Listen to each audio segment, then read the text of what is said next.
Hello, my best beloveds, and welcome to St. John's on Sunday. This is the weekend of July 4th, Independence Day. In this unique and unquiet year, some of you have told me, and then newspapers have reflected the same, that you are uncomfortable with uncritical patriotism. Other years may have seemed more luxuriously dedicated to cookouts and fireworks and the high ideals of our nation's founding. This year, that idealism has given way to harsh reality. We have seen and seen and seen the murders of Ahmaud Arbery, George Floyd, Breonna Taylor, and Elijah McClain. McClain's death and countless others would have gone unmarked if not for the protests over other police killings. And if you don't know his story, I encourage you to learn more. Knowing that there are too many names, too many lost or compromised, just compounds the realization that something is not right in our United States of America. We are not as united as we can be. We are not as united as we dream of being. For many of us, the promise of the American experiment is, has been, and will always be a dream. I know for my father, who immigrated to this country, he held the ideas of America so close to his heart, and he always wanted us to be better.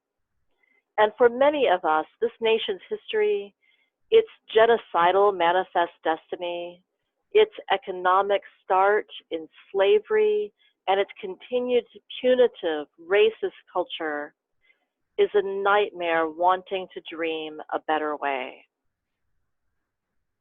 As your pastor, I don't want any of you to feel that you need to feel differently about this history than you do. If the nation brings you a vision of a better way, work to make that dream come true. And if this nation brings you sorrow and heartbreak, be honest with that sorrow. Only through being honest with our perspectives can we begin to speak our truth across the distance between us. In listening to each other's truth, we begin to build a more robust democracy. This world is complicated, and if we want to live fuller, faith-filled lives, we need to be able to move within all the complexities the world hands us. In a recent episode of Amanpour and Company, Annette Gordon-Reed and John Meacham were asked, what are we to do with people like Thomas Jefferson, slave owners who wrote the self-evident truth that all men are created equal? They were being interviewed because they have a new book out titled, In the Hands of the People, Thomas Jefferson on Equality, Faith, Freedom, Compromise, and the Art of Citizenship. In the interview, Gordon Reed is asked why we should listen to a slaveholder like Jefferson. And by the way, folks, this is the same scholar who did the research and literally wrote the book about Sally Hemings and the Hemings family. She knows that part of the story. She is fully aware and has made us more aware of the difficulties surrounding the story of Thomas Jefferson. And she says that we should stay in conversation with Jefferson because he did write the Declaration of Independence. Because what he wrote had meaning and has meaning still, and has meaning in this day when we are engaged in the work of transforming society. His words matter. His ideas matter.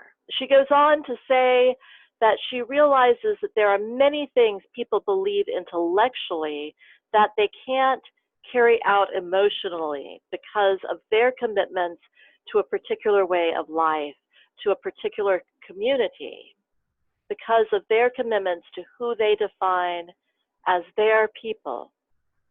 And that, she says, is the fallibility of humankind. And what is the Jefferson ideal that she would have us hold to anyway? Well, Meacham answers saying that Jefferson's ideal was human equality. It wasn't realized in his day and is not realized now. But Meacham describes it as a mission statement for the country, and he references Abraham Lincoln, who wrote in 1859 that Jefferson was the only man who, in a rush of revolutionary struggle for independence, actually initiated that this idea would drive the revolution, and this idea would be a stumbling block to tyranny and oppression for all future generations. And friends, we need stumbling blocks to tyranny and oppression right now on this very 4th of July. We need to set aside those things that keep us from the promise of humanity more fully realized. Among these things, I think, is the idea of perfect people. Jefferson was not a perfect person. As Unitarians, we have claimed him among our ancestors, and then we said, well, not really, but he was a good friend. And we finally decided that we don't really want anything to do with him. And there are good reasons for that. I understand there are good reasons for all of those positions.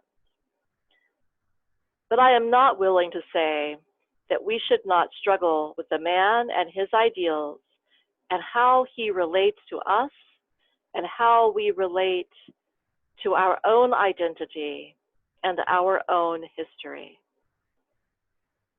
Let me tell you a story, and this story might not have anything to do with anything, but then again, it might.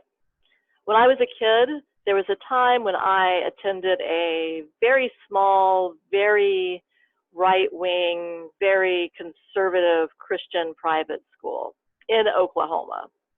And there I learned that Martin Luther King Jr. was a womanizer and a communist. With that foundational knowledge, with that as the foundation of everything, we were taught to dismiss everything King ever did or said. After all, he was a communist, he was a womanizer. Who needs to listen to people like that? It was a simple story.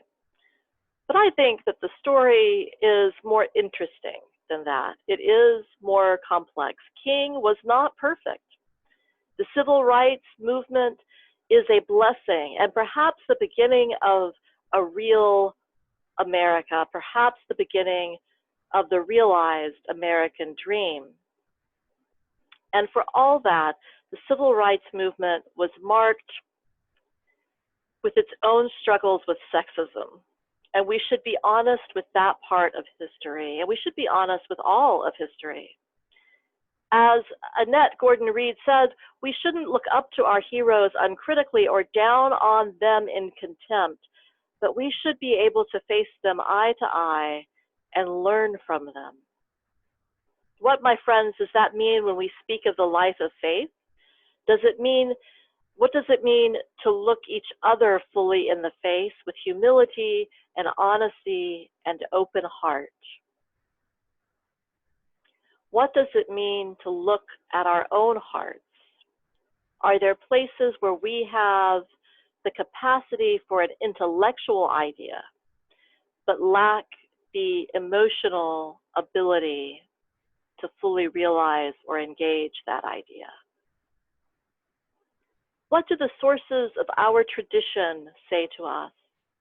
If we try to look to all the perfect people from the Judeo-Christian history, I think it would be a really short list. Moses flat out killed a guy, and David did too. But yeah, he killed Goliath, but that's not really the story I want to talk about. He killed the guy who was married to the woman that he was lusting after, and he didn't even do it directly. He just sent him off to meet his fate at the front lines of war. And Jesus pitched a fit, tossing over tables and causing a scene in the temple. And he was plumb mean to a woman who just asked for a blessing. And yes, he said he was sorry for that, but wouldn't it have been better if he had practiced patience in the first place? I don't want Jesus or Moses or David or Jefferson or you or me to be perfect.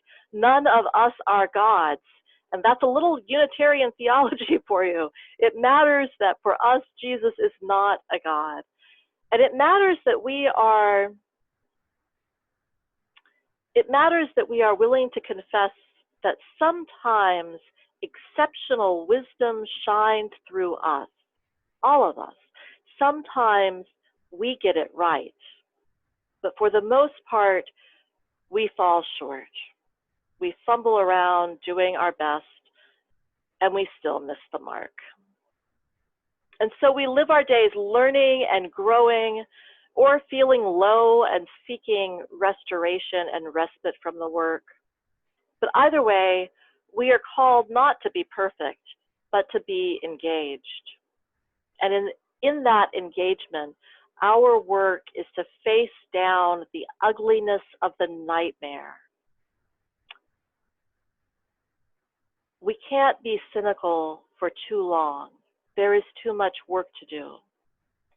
Let us shore up each other in confidence that all are equal, all are flawed, and in coming together, we can make a better way. We can make the dream live in our day. So may it be. Amen.